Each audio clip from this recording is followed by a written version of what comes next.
আজকে আমি এখানে বাজার থেকে নিয়ে এসলাম টোটোগড়া বলে এইদিকে, আমাদের এদিকে। তো টোটোগড়া পাপ্পু বানাবো, তার জন্য দুটি নিয়েছি আমি, এবং সঙ্গে ভিজিয়ে রেখেছি আমি ডাল। আপনারা আগেই ভিজিয়ে রাখবেন, তার কারণ ভিজিয়ে রাখলে আগেই ডালটা কুকারে সিদ্ধ হয়ে যাবে, তার জন্য। তো এই হচ্ছে আজকে আমি ডাল বানাবো।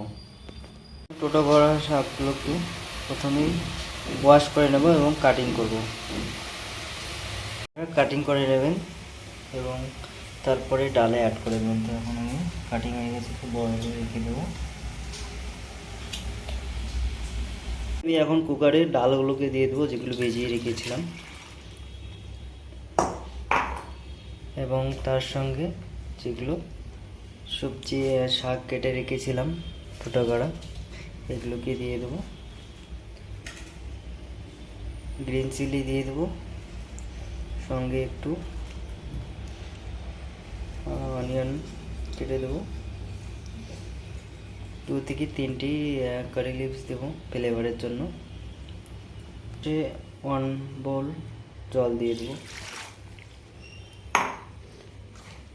স্বাদ মতো লবণ দিয়ে দেবো,